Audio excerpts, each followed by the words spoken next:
This is episode number 54 with Eddie Stern.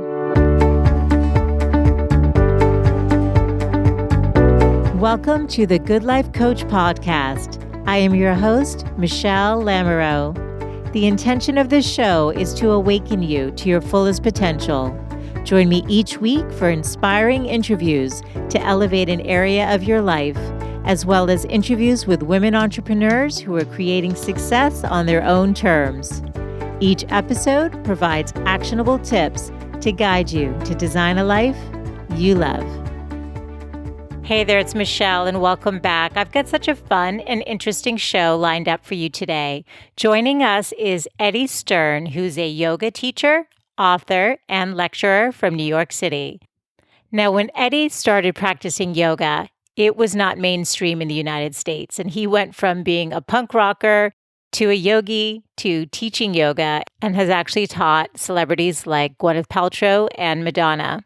And he's on the show today to talk about his book, One Simple Thing, A New Look at the Science of Yoga, which examines in clear and simple language the underlying neurophysiological mechanisms that make yoga an effective practice. We also talk about his app that he created called the Breathing App, which ultimately helps balance the nervous system to help improve your sleep and reduce stress and anxiety. So we do cover a lot in today's conversation, and whether you are new to yoga, considering starting a practice, or consider yourself a yogi, I know you're going to love today's conversation. So let's get into the show.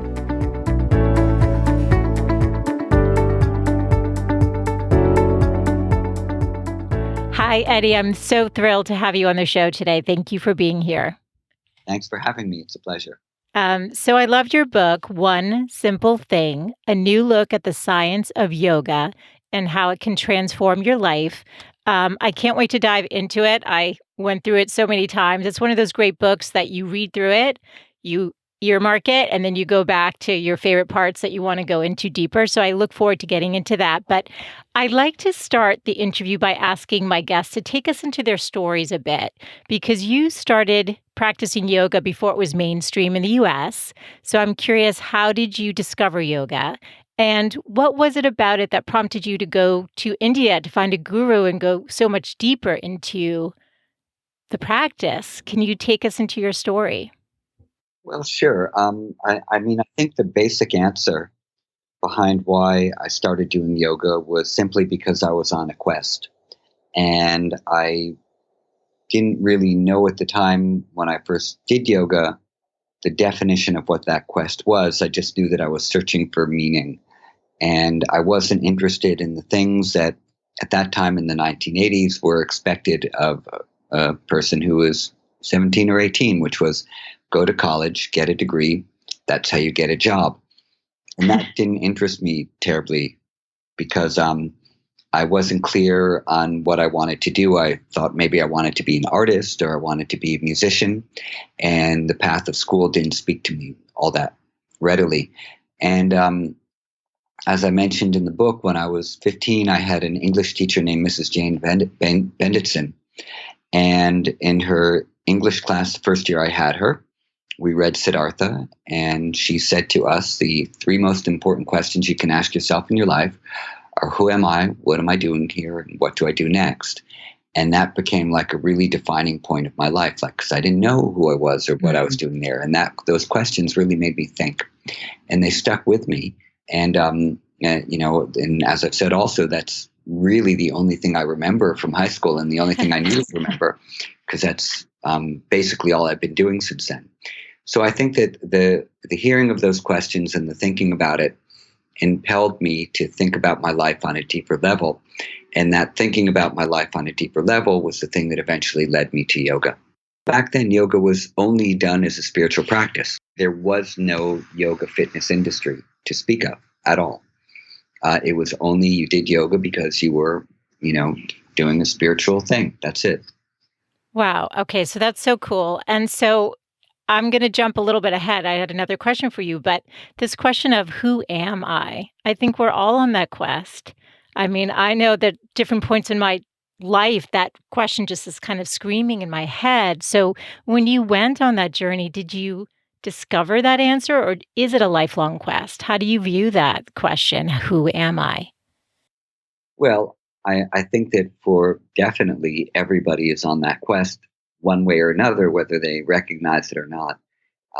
When and also even the people who don't really recognize right away that maybe that's the quest that they're on, they're fulfilling that in other types of peripheral ways, like the jobs that they take, or the friends that they have, or the music they listen to, or the food that they eat. All are identity modalities. I'm a vegan, I'm a paleo, I'm a vegetarian, I'm a carnivore, I'm doing the lion diet, whatever it must be. All of these things are they're clubs that we join in an effort to belong, because we are social beings, and an effort to not only belong but to know who we are within the group that we're belonging to, and that's important. So knowing where we stand is crucial for confidence and for security. These are some of the drives that we have as human beings. Like in our brainstem, 320 million years of evolution have said to us, survive. And in order to survive, you have to know your surroundings and cooperate with your surrounding, and have them cooperate with you too, for mutual survival. So we move towards safety, we move away from danger. And in the moving towards safety, we move towards groups, which will help nurture us and protect us and look out for us. And that's who our groups are. Some people like to call them tribes. That's who we hang out with, because we feel like here are the people that will look out for me. Here are the people that have my back. And we naturally gravitate. And that's part of an impulse we have within us, a deep-rooted survival instinct. And all of this is part of self-knowing. Where am I within the group? How do I interact with the group? And what value do I bring to this group? So knowing who I am isn't an individual thing. It's not a self-centered thing. It's not like, oh, now I know who I am, so that's me, and I'll, like, be the best you can be. Like, it's not that kind of a thing. It's that the who am I actually is not separate from everything else. That the who I am is integrated in existing in this moment with everything else that exists. And so that I'm not a separate individual. The I is not sort of this isolated, independent entity that has total free agency to manifest whatever they want. We are not the masters of all of our outcomes. We are not the rulers of all of the agency that we think we can impose on the world or over our lives.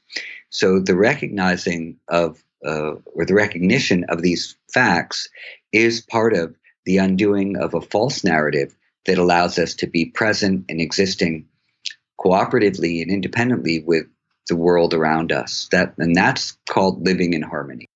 Yeah, no, so this is so good, but so then it just makes me question. So I heard two important things. One is that by coming into our tribes, the question then that leaves me with is, then do we have a harder time knowing who I am because we're trying to integrate versus be able to listen within? And then the second part, though, then is, but is it that unity that actually is who we are? So I don't know. It's a little, can you go a little deeper? Because Sure. I'm so fascinated by this. Yeah, and the thing also is that the gravitating towards groups of people or the tribes is not the answer to knowing who we are. It's what we do when we don't know who we are. When That's we what I know wondered. Yeah, sorry to interrupt, but yes, that is our way of trying to find it. exactly. No, it's fine to interrupt. Don't worry. So when we know who we are, everyone is our tribe. Like the universe is our tribe when we know who we are. But when we're not really too sure, but we're seeking to find out who we are, then we go towards the groups. We go into identity politics. We Right. go to these identity things. And so that's what it says in Yoga Sutras. It says that avidya is not knowing who we are. And this is the first problem that leads to suffering and leads to ignorance and leads to likes and dislikes and clinging and everything. And if we know who we are, it solves all the other problems. If we don't know who we are, we create a false narrative. And that false narrative is going to lead us to identify with particular likes and dislikes, which are going to be what we find in groups of people. Here's a group of people who only likes eating one particular food and is against everybody else who eats differently. These are how we set ourselves against the world and against differences. in an effort to try to know who we are on a superficial level. So the knowing who we are on a deep level is, number one, I'm part of everything that's happening, and everything that's happening is part of me. And number two, that the sense of who I am is just awareness. Like, who am I? What's the answer to that question? Well, on one level, from a yogic perspective, we are awareness. We are beings that are aware beings. In fact, we are being itself because we exist. And we exist in this field of awareness. So we have the potential for knowing, for cognizing things. That's the field of awareness, or the field of consciousness. And that's who we are underneath the shifting identities. So the search basically leads us through all the different layers of identity, all the different narratives, until we're aware of the one who is aware of the changing narratives. We're aware of that presence, which is aware of observing and knowing. And then when we become aware of awareness, and then we just rest in awareness, then that is who we are. That's the unity. That's being part of the collective consciousness. Yeah. Being with it one. So when you went on that journey to India, did you start feeling more of a connection to being able to answer, who am I? Were you starting to create that level of awareness that allowed you to be able to come to an answer? Well, no. What it did was, going to India created a new identity for me. And then I went from being, a punk rocker or a goth to being yoga guy, It was your new tribe. Yeah, it was a new identity. It was, I'm not going to wear black anymore. I'm going to wear all white. I'm going to grow my hair really long. And that's what I'm going to do. I'm going to, live really simply, and I'm just going to listen to this new type of music. And that was that. So yoga became a new identity for me. And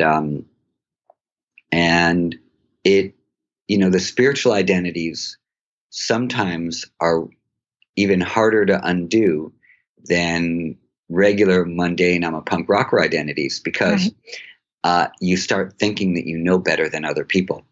And so that's what happened to me. And it's what I saw happening to a lot of the people I was hanging around with too, that there was a little bit of a holier than thou spiritual idea that was resonating above the flocks. And one of my best friends at that time, who was actually Moby, as I was getting into a yoga lifestyle, and I had already been vegetarian for a few years and vegan, he was really into Christian youth. And so we would debate between Christ and yoga, and we thought we were better than everyone who was, still enmeshed in the world of whatever. And it was pretty funny. We were really stupid, and we still are. But at least we can look back at it now and go, oh my God, I think part of gaining wisdom is knowing how little you really know. And that is a good place to be. Like, you just can say, I really don't have a clue. Here's a little bit of what I understand, but I could be completely wrong.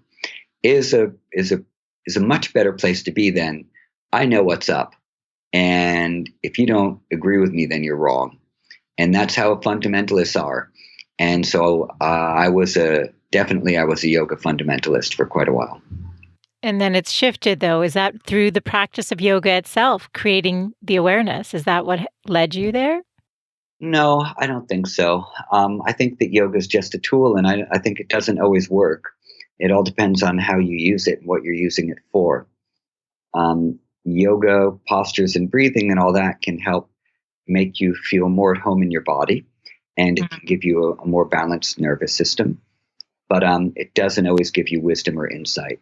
And also, if you're really working on your body a lot and you're just obsessed with asanas, then what happens is you get good at those things, but there are other things that you don't focus on, that you don't get good at, like maybe your emotions, or integrating your past or your memories, or, dealing with honesty, or whatever it might be.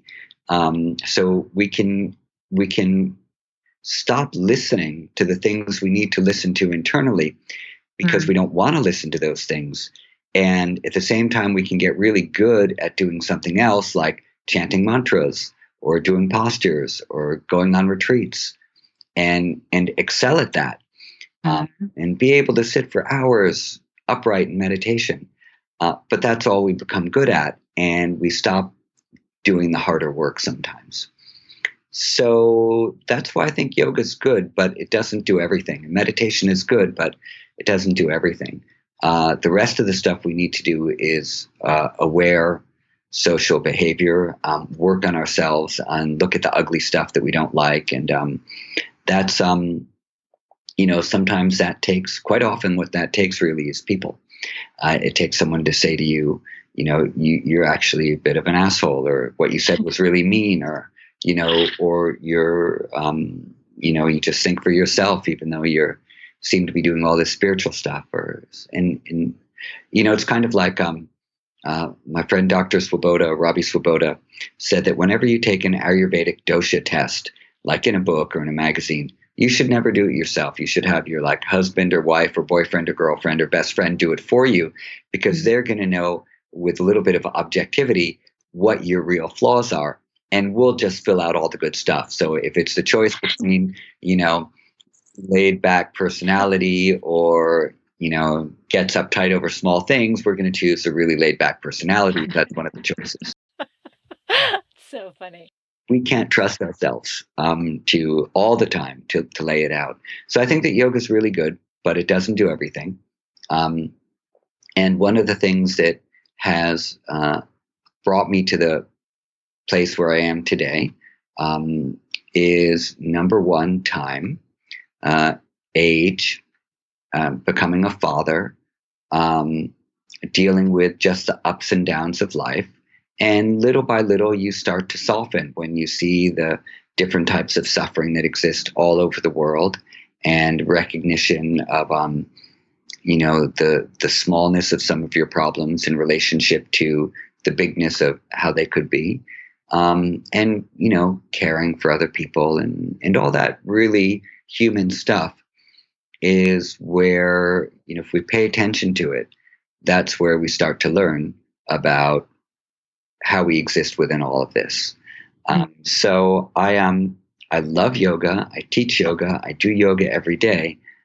And, but I would say that even if I didn't do yoga again ever, or meditate ever again, it would not be an impediment to the journey that I continue to be on, which is to, be established in myself, to be honest about who I am, to experience myself on a deep level, but also to to remember and learn how to love people and how to be thoughtful and not put myself first, and really what it means to extend, beyond my needs and desires and wants, to continue to learn how to listen to other people and listen to other people's pains or, criticisms of me or whatever it might be, and to be honest and be with that.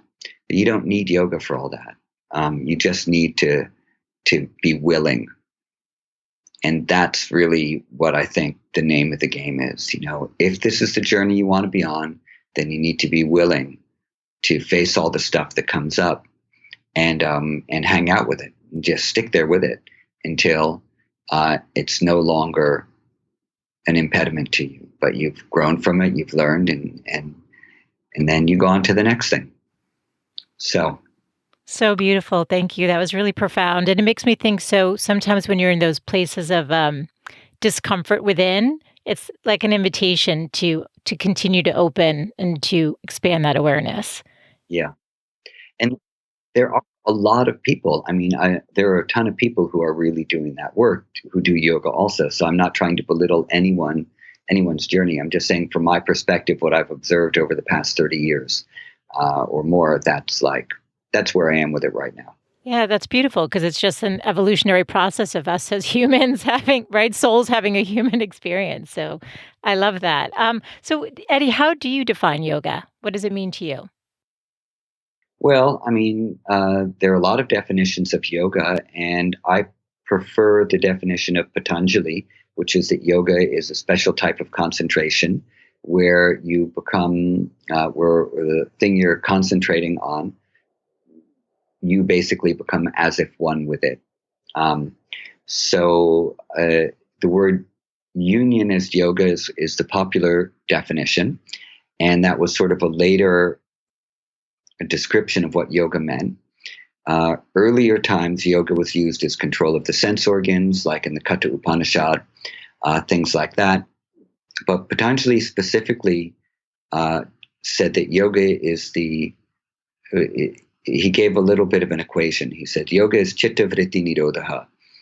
And nirodha means either the evaluation or the selective elimination of. Vritti means activities in. And chitta is the field of the mind, which is where we process information. And there are all sorts of seeds of or impressions of experience that are resting in the mind. Some of them are dormant, some are latent, some are expressing themselves. And we need to deal with all those things that are in there. And what forms do they take? They take the forms of sensation, information, feelings, thoughts, memories, whether they're traumatic memories or joyful memories. All these seeds are in this field of chitta. And so now what we need to do is we need to begin to clear this field, because within that field and all the activities is where our definitions lie. Our definitions of who do I think I am? What's my narrative right now? What's my changing narrative? So we begin to clean up the field through nirodha, which is evaluating those activities, seeing which ones are false, seeing which ones have no substance, seeing that sometimes they arise seemingly out of nowhere, but they have almost no content to them. And so not getting stuck on those particular activities or vrittis, and then eliminating the ones that are not helpful and keeping the ones that are helpful. So some vrittis or activities that are helpful will be things like the memory of I am on a search, or I'm on a quest to know who I am. The memory of, I should be listening carefully. I should be paying attention. I should be present.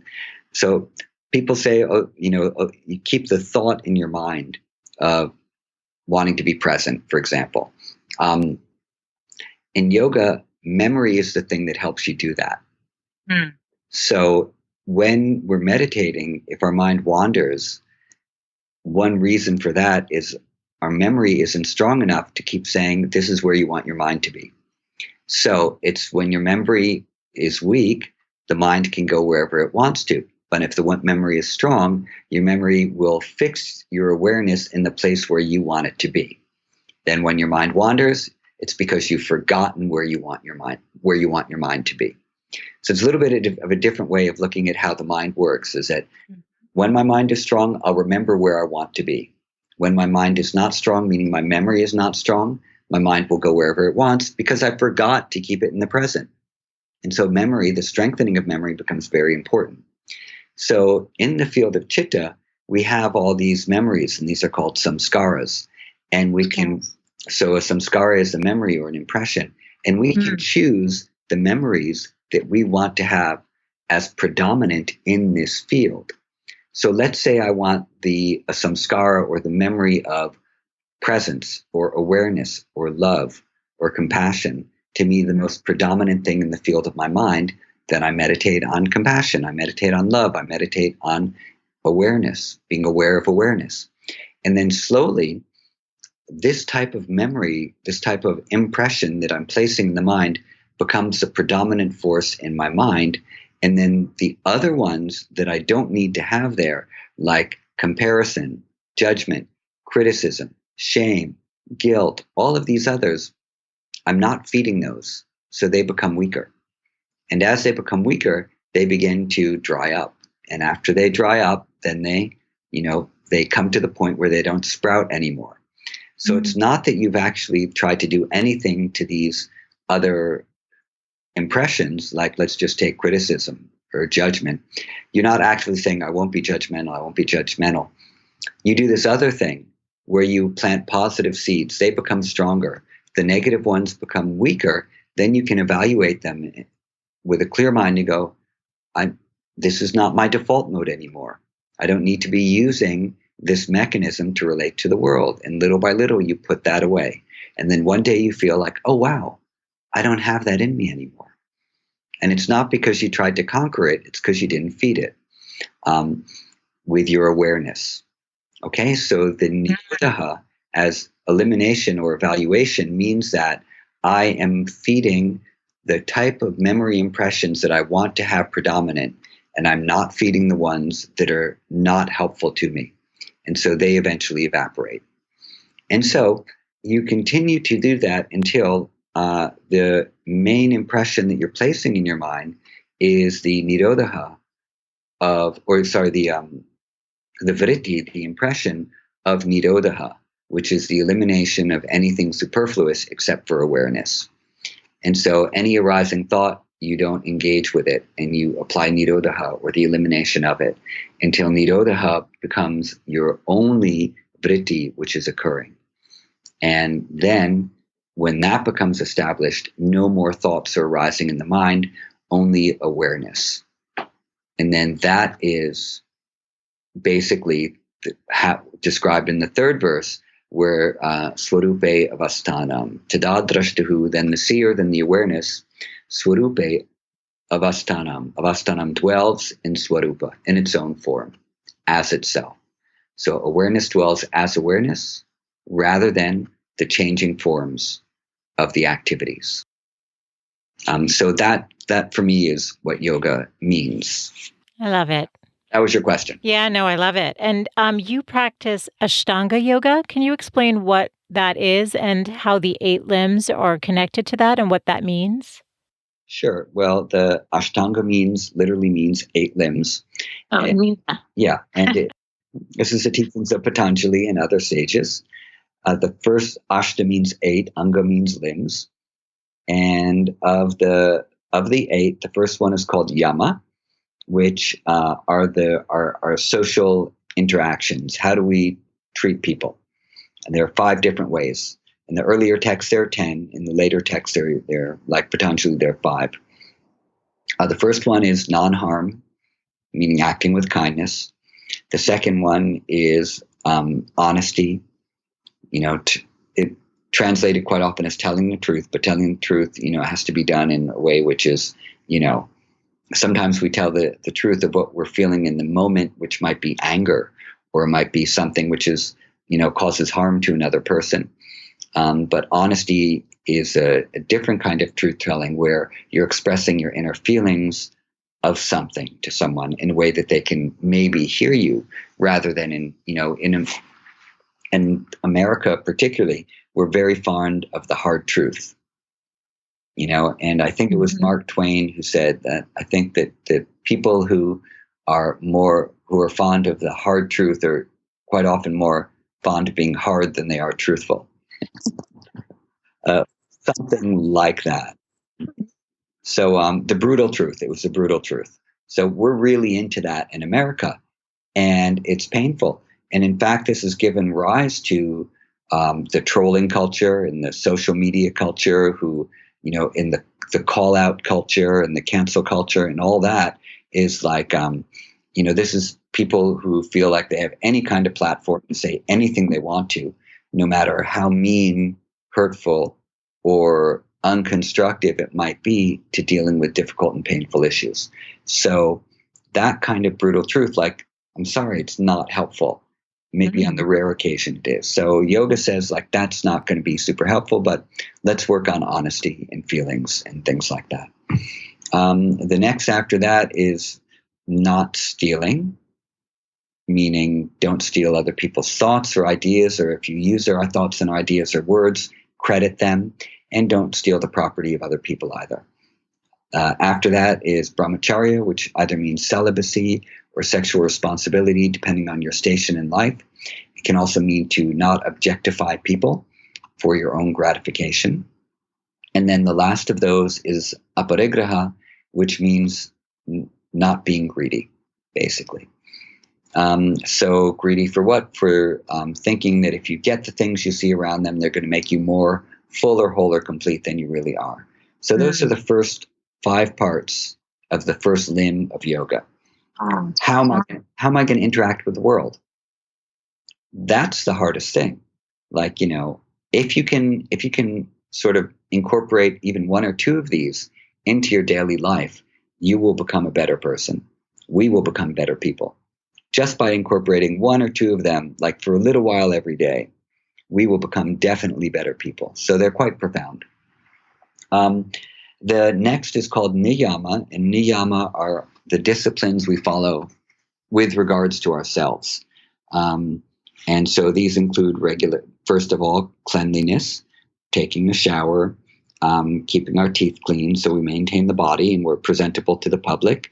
The next after that is contentment, that you're content with whatever comes to you or whatever doesn't come to you, you will be content. Doesn't mean that you don't apply effort. It means that you are okay if the thing you're chasing after, you don't quite attain it. After that comes practice, the discipline of daily practice. And then after that comes the discipline of evaluation, self-evaluation, and also reading of sacred texts and chanting of mantras. And then the one that comes after that is surrender, either to God if you are theistic, or to just a sense of the sacred if you're non-theistic, or to the unknown. But this goes back to the earlier point we were talking about of a sense of agency, that we are not the master of the outcomes of all of our actions, maybe some of them, but not all of them. Otherwise, every single thing we did in our life would work perfectly.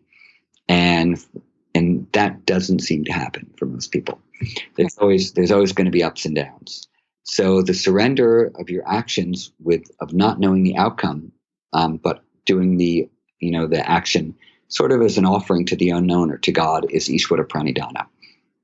So those are the first two limbs. Number one, how do I relate to the world? Number two, how am I relating to my inner being, into my discipline for practice? Then after that comes asanas. These are the yoga poses. These are important for creating stability in the body, nervous system, and mind. And then after that comes the breathing practices. These are important.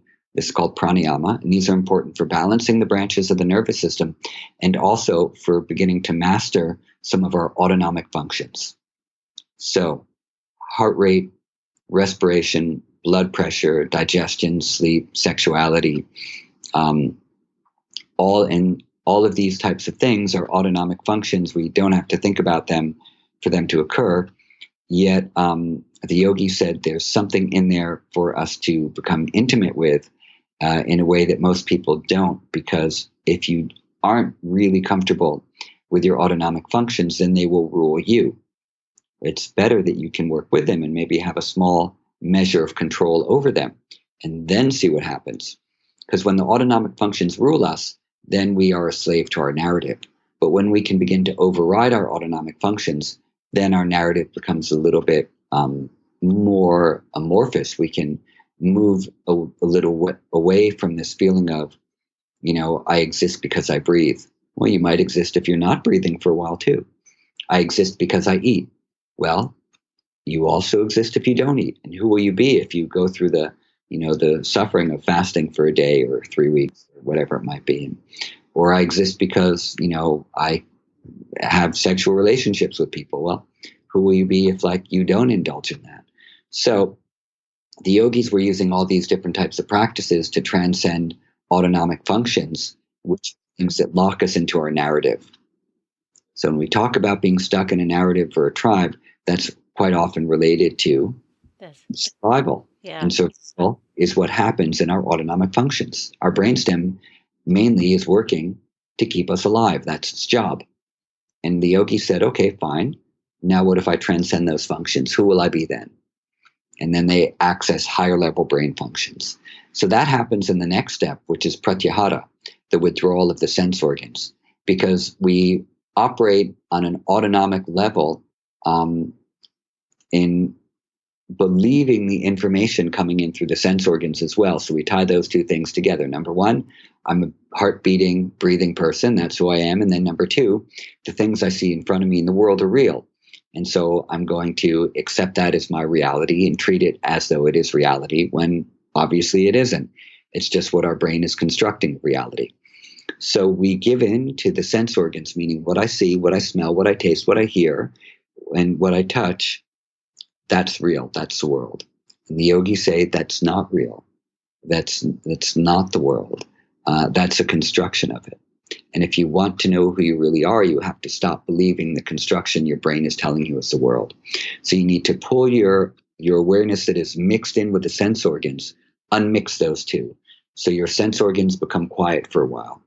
And instead of your awareness moving outwards, your awareness can now rest inwards. So you control to a certain degree your automatic functions. So you're comfortable with them. And then you pull your awareness away from getting lost in the senses, or as Deepak Chopra says, getting lost in the superstition of the sense organs.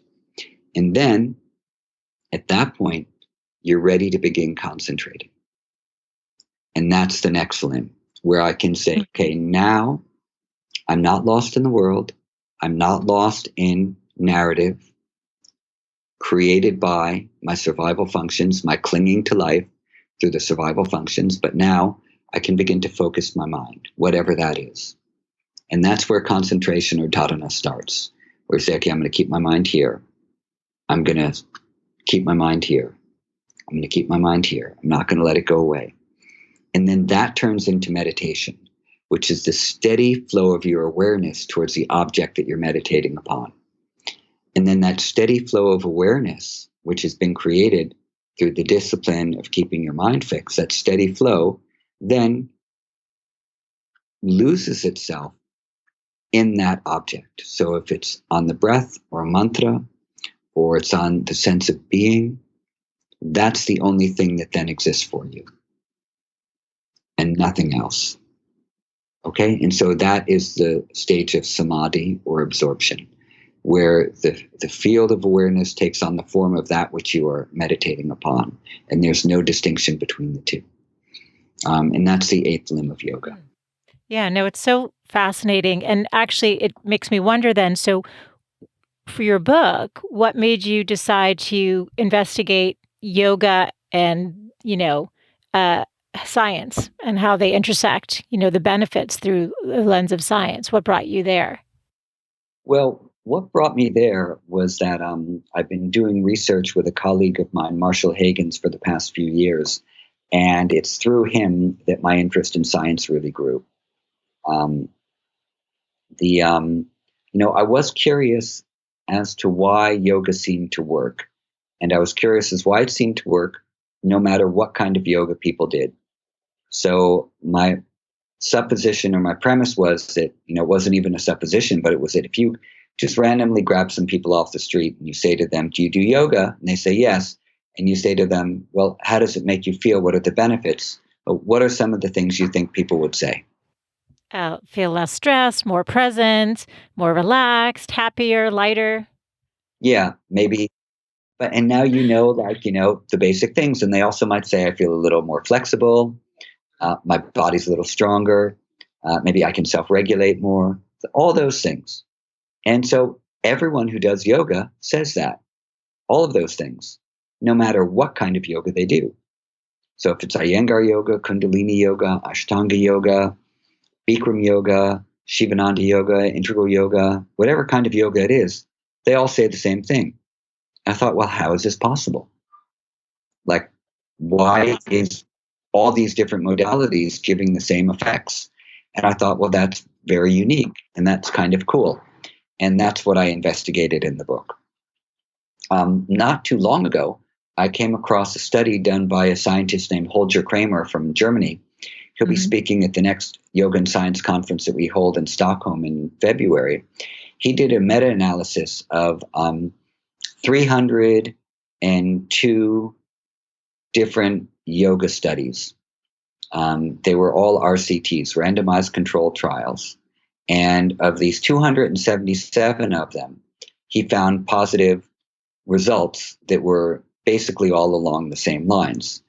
And they were studying 52 different types of yoga and meditation. Wow. So 52 different types of yoga and meditation, 302 studies, 277 of them show positive, similar reporting. So what their conclusion of the study was, and I wished I had seen the study before I wrote my book, that or their conclusion was that yoga works, it gives positive outcomes, and the type of yoga you do is based on two things. Number one, preference, and number two, availability. So whatever is local to you and you end up doing, it's probably going to work. And even if it's a video on YouTube, probably going to work. Most of the injuries that come from yoga come from unsupervised practice, by the way. So when people are talking about yoga injuries, most of them are from unsupervised practice. Yoga in controlled settings with knowledgeable teachers, the incidence of injury is much less, and accidents. I was going to actually ask you about that. Do you recommend if somebody's beginning a practice to start with a teacher versus online, using an online video? Yeah, I think that if you have a teacher accessible to you, go to a teacher. Make sure you like them. If you're not too sure if you like the teacher, you don't need to go back to the class. If something about the teacher makes you uncomfortable, you don't need to go back just because they say they're a yoga teacher. So if you're able to try out a few different teachers, I recommend doing that until you find one that is suitable for you. And if your first class you hit the jackpot, then that's great too. Yeah, and what about somebody because I have friends who've been practicing 10, 20 years, I mean, been doing it. Where should they be thinking about taking their practice? Because, you talked earlier about you can get really into doing it right and, I can hold this for so long and maybe just getting into perfectionism versus what the heart of yoga is about. So what advice would you give someone like that? Well, what I do with myself is that because I spent a lot of years getting good at postures, and so what I try to do with myself now is that as I'm beginning my practice, I feel all of these different layers of me, and I remember that I'm like one thing. That when I'm practicing, I'm just not moving my body, meaning my muscles and my my skeleton and things like that, but I have all these organs and I have this blood flow and I have oxygen moving and energy and I have awareness.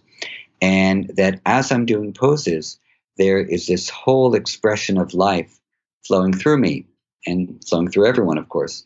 And what I try to do is I try to feel that expression of life and that impulse to move and the impulse to know and all of that to be present with me as I'm practicing postures so that I become aware of my whole kind of being or existence in the pose and not just what's happening with the muscle, not just what's happening with the sensation, but how is everything becoming like a continuum of experience in the pose. So I try to do that as much as possible, and sometimes you do challenging poses in order to challenge your ability to move your awareness to the different parts of your body where the stress of the pose is not. So say you are staying in a headstand for a long time and your arms are getting tired or your shoulders are, that maybe you move all your awareness, what's happening in my legs and in my toes and in between my fingers and what's happening with my blood flow and my circulation and the changes that I'm noticing. So you feel all these different subtle levels. So, that's a basic part of the teaching of yoga. A lot of people are teaching like that and practicing like that. And the moving of our awareness to different parts of the body while we practice and different layers of the body while we practice is an integral part of it. So I think that when we do that, then, we're doing yoga. And if we're just doing poses, then we're just doing poses. If we're just struggling to get a pose, we're just struggling to get a pose. You might as well struggle to get could be a new pair of shoes, or it could be like a fancy car, or it could be like, respectability in whatever field you're working in. It's just getting something. We're working on being something.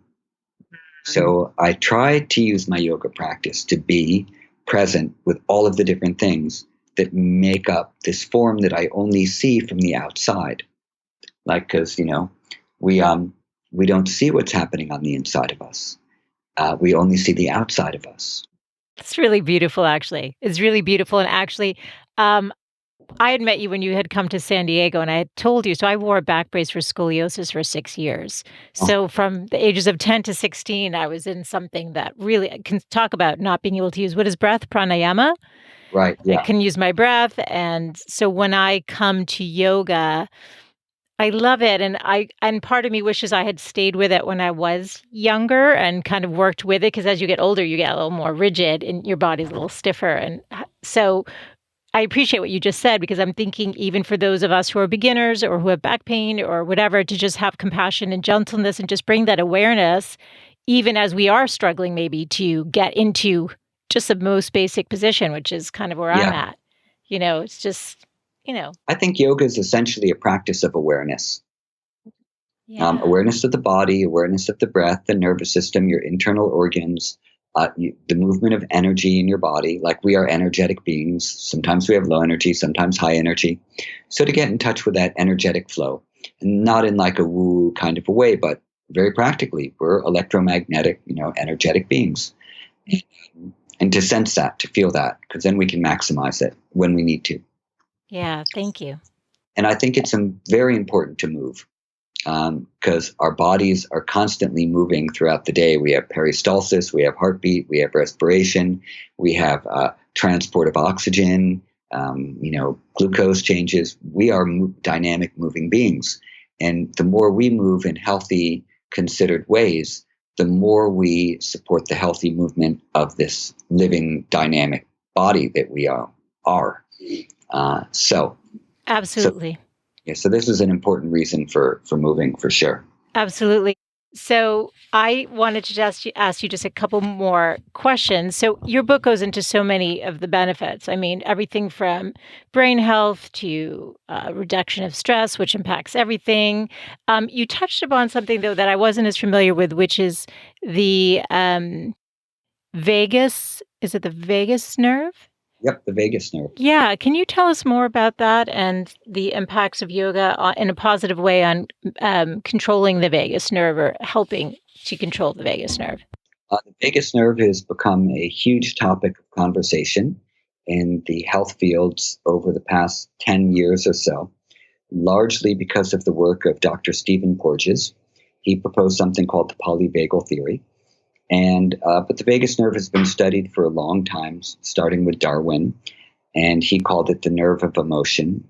And the vagus is important for a bunch of things. Number one, it controls inflammation in the body, and inflammation is responsible for, or overinflammation is responsible for 95% of the preventable diseases we have in the world today, including cardiovascular disease, cancer, diabetes, irritable bowel syndrome, and anxiety. So all of these and many others are associated with high levels of inflammation in the body. If we can reduce inflammation, we can reduce the incidences of these types of diseases. So what does the vagus do? It travels from a little bit above the brainstem, and it comes down through the trachea, through the larynx, into the heart, into the lungs, into the diaphragm, into the spleen, into the liver, into the stomach, and into the intestines. So for a cranial nerve, this is odd and unusual, because most cranial nerves only go to places from the shoulders above. In fact, that's what the other 11 cranial nerves do. You have nerves going to the eyes, controlling the corners of the eyes, to the olfactory bulbs, to the facial muscles, to the ears, to the neck. That's basically what the cranial nerves are doing. They're innervating those areas. But the vagus travels to all these visceral organs below the neck. So it's odd.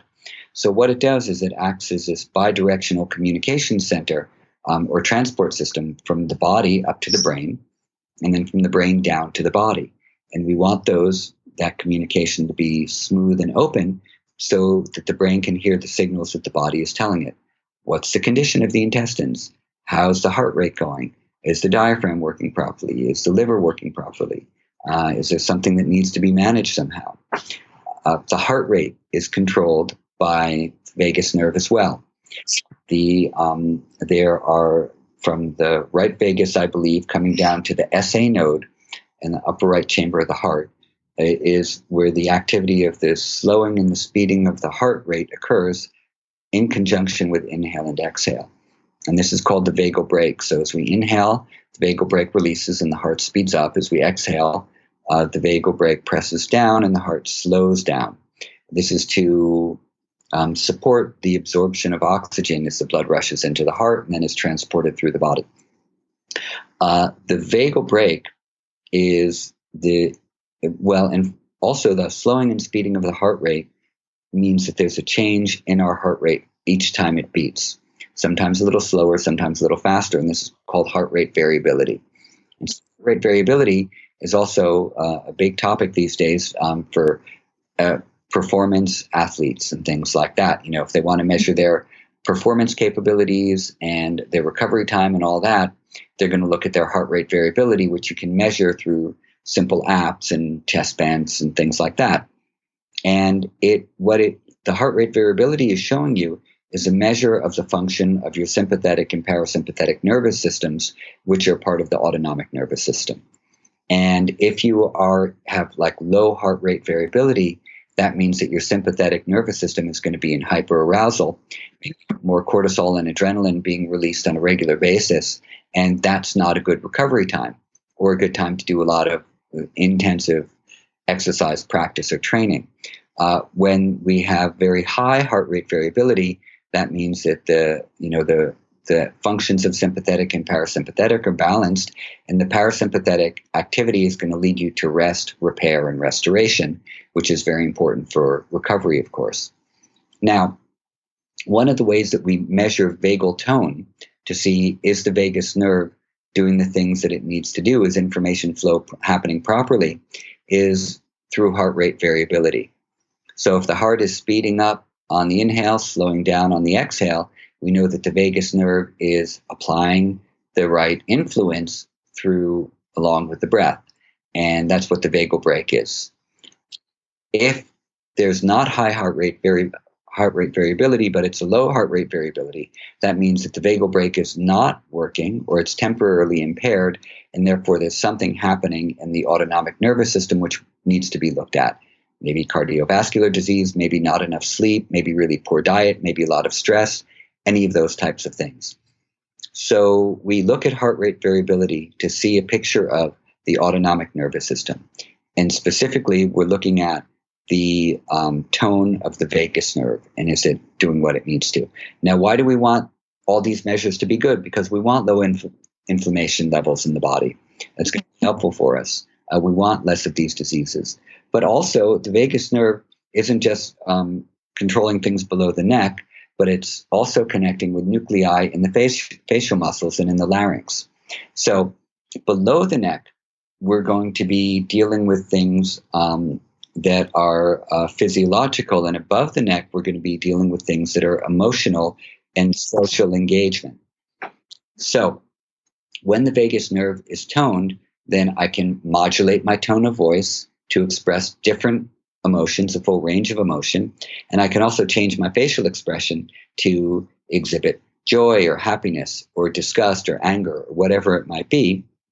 And if your vagus nerve is toned, then you can read my facial expressions and you can know what I'm feeling. And you can also read my tone of voice and you'll know, oh, he's very happy, or oh, he's not so happy. And then that's how you know how to respond to me. So a toned vagus will allow us to express emotion and read emotion and respond appropriately. A low-toned vagus will not allow us to do that. It will prevent us from properly expressing through vocal tone and facial expression what it is we're trying to convey, or make it harder for us to read what other people are feeling, or it leads to flat affect, like you see in kids who are on spectrum and things like that. So that's a little bit about the vagus nerve.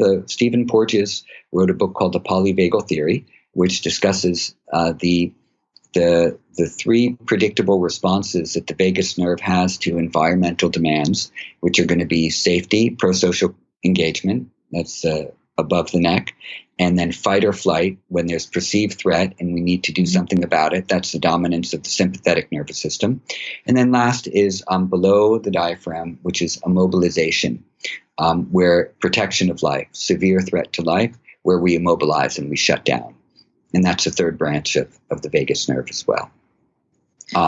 So these are highly related to yoga because Stephen Porges has identified 4 practices that are actually found in different religions that are going to help tone the vagus nerve. And the ones that he identified were, number 1, postures, because they help to balance blood pressure, especially in stimulating the baroreceptors that wrap around the carotid arteries. And then number 2, breathing, because rhythmic breathing sends signals of rhythmicity and steadiness from the abdominal vagal afferents up to the brain and saying everything is rhythmic, everything is okay. And then the next is vocalization, whether it's tube and throat chanting or Gregorian chants or Tibetan chanting or Hindu mantras or, the Christian gospels or whatever it might be. All of these are going to be massaging for the vagus nerve and the larynx. And so the tonality. Singing too. Singing also, but a lot of it has to do with I don't know about like pop singing or stuff like that. I'm going to assume that's also good, but all the quote unquote mystic or spiritually oriented singing or sounds seem to be geared towards some type of vagal stimulation. That's fascinating, actually. Because they're rhythmic, and a lot of them are non-symbolic too. So we deal with non-symbolic sounds. We're dealing with tone and frequency and pattern and resonance and resonance. That's the word that came to my head. Yeah, resonance, vibration. Yeah, and not so much meaning. And so straight to meaning, then what if we're singing but it's a violent song? Then that's anger and anxiety disrupt vagal tone. So therefore it won't. But kindness, appreciation, and gratitude strengthen and support vagal tone. So the next thing after vocalization is behavior, which is what I just said, that they found appreciation are going to support vagal tone and anger and anxiety are going to disrupt vagal tone. So if we go back to your earlier question of what are the limbs of Ashtanga yoga, the first 4 limbs have to do with, number 1, behavior, number 2, your own discipline, number 3, postures, number 4, breathing. And so the first 4 limbs, and also in the second limb of yoga, that's where chanting and vocalization comes into play with swadhyaya, study of mantras and repetition of mantras. So the first 4 limbs of Ashtanga yoga exactly mirror the 4 neural exercises of Stephen Porges. So basically, our preparatory practices are to strengthen vagal tone, to become integrated pro-social human beings so that we can then move to deeper levels of awareness. I can't tell you how much I've loved this conversation. It's so fascinating to me, and I love your book so much. I'm aware of time. I just really want to talk about your breathing app quickly because it's so wonderful. I use it all the time. So helpful. Can you just tell us more about the breathing app just quickly? Yeah, definitely. Thank you. The breathing app is a free app available on iTunes and Google Play, and it is called the Breathing App. And it's a type of breathing called resonance breathing. And what the app does is it helps to guide you in a paced breath. Normally, we breathe 15 to 18 breaths per minute. And with the breathing app, we're slowing our breath down to about 5 to 7 breaths per minute. And what this does is it acts as a reset for the resiliency of our nervous system, our ability to bounce back to find center again. And wonderful things can happen from doing this, for about 10 to 20 minutes a day for 5 weeks. You can really begin to downregulate your sympathetic nervous system. So the tendency we have to perceive threat where no threat exists, that's like the driver of our society right now. 24-hour news channels and alerts on our phones and all this stuff is designed to keep us in a state of high alert. And that's why people are getting anxiety and why they're not sleeping well and having poor digestion and, getting into arguments that they don't need to get into with people. It's because of this overactivation. And so what we want to do is downregulate that and let the parasympathetic nervous system, which is restoration, repair, and connection, become more predominant. And so basically that's what happens with resonance breathing if you do it every day for about 5 weeks. And then after that, you can just do it for a couple of minutes a day and keep up with those effects. So what we wanted to do was create a free app that would allow people to do that and would also help to free people a little bit from needing to use technology to self-regulate. So that once you establish the rhythm within you of 5 weeks, then you don't really need to use the app anymore because, you still have that rhythm within you. If you want to use the app, of course you can. But you also have the ability that wherever you are during the day, you can recenter yourself because you've established a new rhythm within you over those weeks of practice. And that's what practice does. Any regular practice, and the importance of practice is that it establishes a new rhythm within us so that we have a new habit of awareness, a new pattern of self-regulation, that is going to become stronger over time than the old habits that we had that take us away from where we want to be, that bring us into overreactivity or stuff like that. Absolutely. And are you doing a new app? Did I read that? Are you doing a new one coming out in January? Yes, in January, I have an app coming out called Yoga 365. And what that app will do is, I'll get some light in here. Yeah, please. The Yoga 365 will send you a 1 to 2 minute long movement video every day. Some simple things like breathing and inhaling your arm up over your head a few times. And so 4 days a week, you'll get a different movement. 1 day a week of breathing practice and 1 day a week of meditation or inspirational thought. And then on one of those days, on Saturday, all of the movement practices are linked together in a longer video. So the idea behind it is, how can we begin to incorporate micro practices into the day that can bring us back to a state of present awareness? Not everyone has the ability to go to an hour-and-a-half long yoga class 3 times a week or even 1 time a week. For many people, it's unattainable. You have too many kids or too many jobs, or there's no yoga around you, or you just don't have the time. So one of the things that I was interested in with the breathing app and with the Yoga 365 is, how can we do really simple, easily accessible practices that can be done anywhere without a yoga mat, and all you need is a couple of minutes to do it, just to recenter yourself. And so that's the idea. It launches on January 1st. It's just called Yoga 365. It is a paid app. It's going to be $3.99 per month, so not a whole lot of money. Not at all. Thank you for creating that. I'll be linking those in the show notes for sure.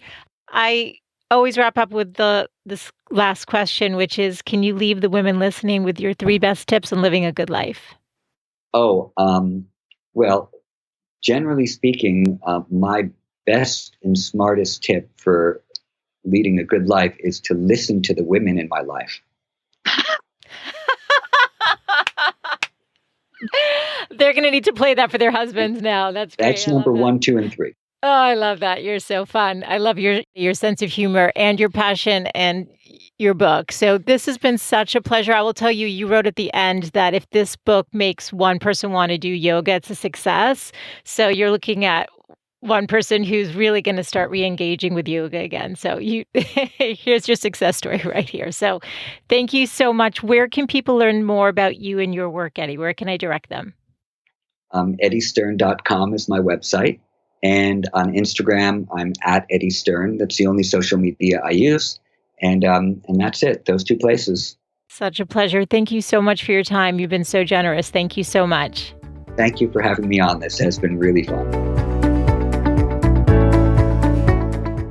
I loved today's conversation, and I hope that you did as well, and that you walked away with some new information that's useful for you in your life.